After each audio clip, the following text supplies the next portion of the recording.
और विशेषकर दुनिया भर में उपस्थित ईसाई समुदाय को क्रिसमस की बहुत बहुत शुभकामनाएं। Merry Christmas. अभी 3-4 दिन पहले मैं अपने साथी भारत सरकार में मंत्री जॉर्ज कुरियन जी के यहां क्रिसमस सेलिब्रेशन में गया था। अब आज आपके बीच उपस्थित होने का आनंद मिल रहा है। Catholic bishops conference of India CBCI का ये आयोजन क्रिसमस की खुशियों में आप सबके साथ जुड़ने का ये अवसर, ये दिन हम सबके लिए यादगार रहने वाला है। ये अवसर इसलिए भी खास है क्योंकि इसी वर्ष सीबीसीआई की स्थापना के 80 वर्ष पूरे हो रहे हैं। मैं इस अवसर पर सीबीसीआई और उससे जुड़े सभी लोगों को बहुत बहुत बधाई देता हूं। साथियों, पिछली बार आप सभी के साथ मुझे प्रधानमंत्री निवास पर क्रिसमस मनाने का अवसर मिला था। अब आज हम सभी सीबीसीआई के परिसर में इकट्ठा हुए हैं। मैं पहले भी ईस्टर के दौरान यहां सेक्रेड हार्ट कैथेड्रल चर्च आ चुका हूं। ये मेरा सौभाग्य है कि मुझे आप सबसे इतना अपनापन मिला है। इतना ही स्नेह मुझे हिज होलीनेस पोप फ्रांसिस से भी मिलता है। इसी साल इटली में G7 समिट के दौरान मुझे हिज होलीनेस पोप फ्रांसिस से मिलने का अवसर मिला था। पिछले 3 वर्ष में यह हमारी दूसरी मुलाकात थी। मैंने उन्हें भारत आने का निमंत्रण भी दिया है। इसी तरह सितंबर में न्यूयॉर्क दौरे पर कार्डिनल पीट्रो पैरोलिन से भी मेरी मुलाकात हुई थी। ये आध्यात्मिक मुलाकात, ये स्पिरिचुअल टॉक्स, इनसे जो ऊर्जा मिलती है वो सेवा के हमारे संकल्प को और मजबूत बनाती है। साथियों, अभी मुझे हिज एमिनेंस कार्डिनल जॉर्ज कुवाकार्ड से मिलने का और उन्हें सम्मानित करने का अवसर मिला है। कुछ ही हफ्ते पहले हिज एमिनेंस कार्डिनल जॉर्ज कुवाकार्ड को हिज होलीनेस पोप फ्रांसिस के कार्डिनल की उपाधि से सम्मानित किया है। इस आयोजन में भारत सरकार ने केंद्रीय मंत्री जॉर्ज कुरियन के नेतृत्व में आधिकारिक रूप से एक हाई लेवल डेलीगेशन भी वहां भेजा था। जब भारत का कोई बेटा सफलता की इस ऊंचाई पर पहुंचता है तो पूरे देश को गर्व होना स्वाभाविक है। मैं कार्डिनल जॉर्ज कुवाकार्ड को फिर एक बार बधाई देता हूं, शुभकामनाएं देता हूं। साथियों, आज आपके बीच आया हूं तो कितना कुछ याद आ रहा है। मेरे लिए वो बहुत संतोष के क्षण थे जब हम 1 दशक पहले फादर एलेक्स प्रेम कुमार को युद्धग्रस्त अफगानिस्तान से सुरक्षित बचाकर वापस लाए थे। वो 8 महीने तक वहां बड़ी विपत्ति में फंसे हुए थे, बंधक बने हुए थे। हमारी सरकार ने उन्हें वहां से निकालने के लिए हर संभव प्रयास किया। अफगानिस्तान के उन हालातों में ये कितना मुश्किल रहा होगा आप अंदाजा लगा सकते हैं, लेकिन हमें इसमें सफलता मिली। उस समय मैंने उनसे और उनके परिवार के सदस्यों से बात भी की थी। उनकी बातचीत को उनकी उस खुशी को मैं कभी भूल नहीं सकता। इसी तरह हमारे फादर टॉम यमन में बंधक बना दिए गए थे। हमारी सरकार ने वहां भी पूरी ताकत लगाई और हम उन्हें वापस घर लेकर आए। मैंने उन्हें भी अपने घर पर आमंत्रित किया था।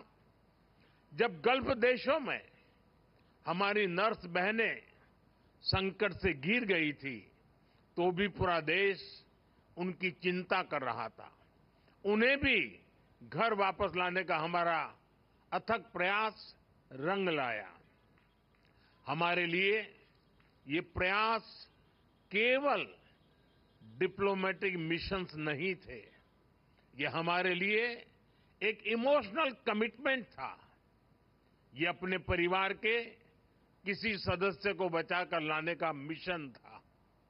भारत के संतान दुनिया में कहीं भी हो, किसी भी विपत्ति में हो, आज का भारत उन्हें हर संकट से बचाकर लाता है, इसे अपना कर्तव्य समझता है। साथियों, भारत अपनी विदेश नीति में भी नेशनल इंटरेस्ट के साथ साथ ह्यूमन इंटरेस्ट को प्राथमिकता देता है। कोरोना के समय पूरी दुनिया ने इसे देखा भी और महसूस भी किया। कोरोना जैसी इतनी बड़ी पैंडेमिक आई, दुनिया के कई देश जो ह्यूमन राइट्स और मानवता की बड़ी बड़ी बातें करते हैं, जो इन बातों को डिप्लोमेटिक वेपन के रूप में इस्तेमाल करते हैं, जरूरत पड़ने पर वो गरीब और छोटे देशों की मदद से पीछे हट गए। उस समय उन्होंने केवल अपने हितों की चिंता की, लेकिन भारत ने परमार्थ भाव से अपने सामर्थ्य से भी आगे जाकर कितने ही देशों की मदद की। हमने दुनिया के 150 से ज्यादा देशों में दवाइयां पहुंचाई, कई देशों को वैक्सीन भेजी। इसका पूरी दुनिया पर एक बहुत सकारात्मक असर भी पड़ा। अभी हाल ही में मैं गयाना दौरे पर गया था, कल मैं कुवैत में था। वहां ज्यादातर लोग भारत की बहुत प्रशंसा कर रहे थे। भारत ने वैक्सीन देकर उनकी मदद की थी और वो इसका बहुत आभार जता रहे थे। भारत के लिए ऐसी भावना रखने वाला गयाना अकेला देश नहीं है। कई island Nations, Pacific Nations, Caribbean Nations Bharat की प्रशंसा करते हैं। भारत की ये भावना, मानवता के लिए हमारा ये समर्पण, ये ह्यूमन सेंट्रिक अप्रोच ही 21वीं सदी की दुनिया को नई ऊंचाई पर ले जाएगा। Friends, the teachings of Lord Christ celebrate love, harmony, and brotherhood. It is important that we all work to make this spirit stronger. But it pains my heart when there are attempts to spread violence and cause disruption in society. Just a few days ago, we saw what happened at a Christmas market in Germany. During Easter in 2019, churches in Sri Lanka were attacked. I went to Colombo to pay homage to those who lost in the bombings. It is important to come together and fight such challenges. Friends, the Christmas is even more special as you begin the Jubilee year, which you all know holds special significance. I wish all of you the very best for the various initiatives for the Jubilee year. This time, for the Jubilee year, You have picked a theme which revolves around hope. The Holy Bible sees hope as a source of strength and peace. It says, there is surely a future hope for you, and your hope will not be cut off. We are also guided by hope and positivity. Hope for humanity, hope for a better world, and a hope for peace, progress and prosperity. साथियों, बीते 10 साल में हमारे देश में 25 करोड़ लोगों ने गरीबी को परास्त किया है। ये इसलिए हुआ क्योंकि गरीबों में एक उम्मीद जगी कि हां, गरीबी से जंग जीती जा सकती है। बीते 10 साल में भारत 10वें नंबर की इकोनॉमी से 5वें नंबर की इकोनॉमी बन गया। ये इसलिए हुआ क्योंकि हमने खुद पर भरोसा किया, हमने उम्मीद नहीं हारी और इस लक्ष्य को प्राप्त करके दिखाया। भारत की 10 साल की विकास यात्रा ने हमें आने वाले साल और हमारे भविष्य के लिए नई होप दी है, ढेर सारी नई उम्मीदें दी है। 10 साल में हमारे यूथ को वो अपॉर्चुनिटीज मिली हैं जिनके कारण उनके लिए सफलता का नया रास्ता खुला है। स्टार्टअप से लेकर साइंस तक, स्पोर्ट्स से एंटरप्रेन्योरशिप तक, आत्मविश्वास से भरे हमारे नौजवान देश को प्रगति के नए रास्ते पर ले जा रहे हैं। हमारे नौजवानों ने हमें एक कॉन्फिडेंस दिया है, ये होप दी है कि विकसित भारत का सपना पूरा होकर रहेगा। बीते 10 सालों में देश की महिलाओं ने एम्पावरमेंट की नई गाथाएं लिखी है। एंटरप्रेन्योरशिप से ड्रोन्स तक, एरोप्लेन उड़ाने से लेकर आर्म फोर्सेज की जिम्मेदारियां तक, ऐसा कोई क्षेत्र नहीं जहां महिलाओं ने अपना परचम न लहराया हो। दुनिया का कोई भी देश महिलाओं की तरक्की के बिना आगे नहीं बढ़ सकता। और इसलिए आज जब हमारी श्रम शक्ति में, लेबर फोर्स में, वर्किंग प्रोफेशनल्स में विमेन पार्टिसिपेशन बढ़ रहा है, तो इससे भी हमें हमारे भविष्य को लेकर बहुत उम्मीदें मिलती हैं, नई होप जगती है। बीते 10 सालों में देश बहुत सारे अनएक्सप्लोर्ड या अंडर एक्सप्लोर्ड सेक्टर में आगे बढ़ा है। मोबाइल मैन्युफैक्चरिंग हो या सेमीकंडक्टर मैन्युफैक्चरिंग हो, भारत तेजी से पूरे मैन्युफैक्चरिंग लैंडस्केप में अपनी जगह बना रहा है।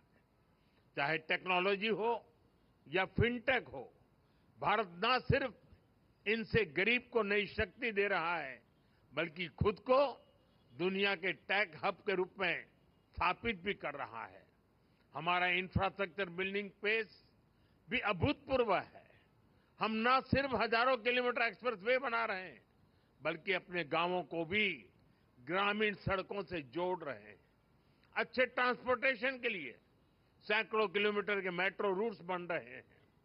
भारत की ये सारी उपलब्धियां हमें ये होप और ऑप्टिमिज्म देती हैं कि भारत अपने लक्ष्यों को बहुत तेजी से पूरा कर सकता है। और सिर्फ हम ही अपनी उपलब्धियों में इस आशा और विश्वास को नहीं देख रहे हैं, पूरा विश्व भी भारत को इसी होप और ऑप्टिमिज्म के साथ देख रहा। साथियों, बाइबल कहती है, कैरी ईच अदर्स बर्डन्स, यानी हम एक दूसरे की चिंता करें, एक दूसरे के कल्याण की भावना रखें। इसी सोच के साथ हमारे संस्थान और संगठन समाज सेवा में एक बहुत बड़ी भूमिका निभाते हैं। शिक्षा के क्षेत्र में नए स्कूलों की स्थापना हो, हर वर्ग हर समाज को शिक्षा के जरिए आगे बढ़ाने के प्रयास हो, स्वास्थ्य के क्षेत्र में सामान्य मानवीय की सेवा के संकल्प हो, हम सब इन्हीं अपनी जिम्मेदारी मानते हैं। साथियों, जीसस क्राइस्ट ने दुनिया को करुणा और निस्वार्थ सेवा का रास्ता दिखाया है। हम क्रिसमस को सेलिब्रेट करते हैं और जीसस को याद करते हैं ताकि हम इन मूल्यों को अपने जीवन में उतार सकें, अपने कर्तव्यों को हमेशा प्राथमिकता दें। मैं मानता हूं ये हमारी व्यक्तिगत जिम्मेदारी भी है, सामाजिक दायित्व भी है और एज अ नेशन भी हमारी ड्यूटी है। आज देश इसी भावना को सबका साथ, सबका विकास और सबका प्रयास के संकल्प के रूप में आगे बढ़ा रहा है। ऐसे कितने ही विषय थे जिनके बारे में पहले कभी नहीं सोचा गया, लेकिन वो मानवीय दृष्टिकोण से सबसे ज्यादा जरूरी था। हमने उन्हें हमारी प्राथमिकता बनाया। हमने सरकार को नियम और औपचारिकताओं से बाहर निकाला। हमने संवेदनशीलता को एक पैरामीटर के रूप में सेट किया। हर गरीब को पक्का घर मिले, हर गांव में बिजली पहुंचे, लोगों के जीवन से अंधेरा दूर हो, लोगों को पीने के लिए साफ पानी मिले, पैसे के अभाव में कोई इलाज से वंचित न रहे। हमने एक ऐसी संवेदनशील व्यवस्था बनाई जो इस तरह की सर्विस की, इस तरह की गवर्नेंस की गारंटी दे सके। आप कल्पना कर सकते हैं, जब एक गरीब परिवार को ये गारंटी मिलती है तो उसके ऊपर से कितनी बड़ी चिंता का बोझ उतरता है। पीएम आवास योजना का घर जब परिवार की महिला के नाम पर बनाया जाता है तो उससे महिलाओं को कितनी ताकत मिलती है। हमने तो महिलाओं के सशक्तिकरण के लिए नारी शक्ति वंदन अधिनियम लाकर संसद में भी उनकी ज्यादा भागीदारी सुनिश्चित की है। इसी तरह आपने देखा होगा, पहले हमारे यहां दिव्यांग समाज को कैसी कठिनाइयों का सामना करना पड़ता था। उन्हें ऐसे नाम से बुलाया जाता था जो हर तरह से मानवीय गरिमा के खिलाफ था। ये एक समाज के रूप में हमारे लिए अफसोस की बात थी। हमारी सरकार ने उस गलती को सुधारा। हमने उन्हें दिव्यांग ये पहचान देकर के सम्मान का भाव प्रकट किया। आज देश पब्लिक इंफ्रास्ट्रक्चर से लेकर रोजगार तक हर क्षेत्र में दिव्यांगों को प्राथमिकता दे रहा है। साथियों, सरकार में संवेदनशीलता देश के आर्थिक विकास के लिए भी उतनी ही जरूरी होती है। जैसे कि हमारे देश में करीब 3 करोड़ फिशरमैन हैं और फिश फार्मर्स हैं, लेकिन इन करोड़ों लोगों के बारे में पहले कभी उस तरह से नहीं सोचा गया। हमने फिशरीज के लिए अलग मिनिस्ट्री बनाई, मछली पालकों को किसान क्रेडिट कार्ड जैसी सुविधाएं देना शुरू किया। हमने मत्स्य संपदा योजना शुरू की। समंदर में मछली पालकों की सुरक्षा के लिए कई आधुनिक प्रयास किए गए। इन प्रयासों से करोड़ों लोगों का जीवन भी बदला और देश की अर्थव्यवस्था को भी बल मिला। Friends, from the ramparts of the Red Fort I had spoken of सबका प्रयास। It means collective effort. Each one of us has an important role to play in the nation's future. When people come together, we can do wonders. Today, socially conscious Indians are powering many mass movements. Swachh Bharat helped build a cleaner India. It also impacted health outcomes of women and children. Millets or Shriyand grown by our farmers are being welcomed across our country and the world. People are becoming vocal for local, encouraging artisans and industries. Ek Ped Maa Ke Naam, meaning a tree for mother, has also become popular among the people. This celebrates Mother Nature as well as our mother. Many people from the Christian community are also active in these initiatives.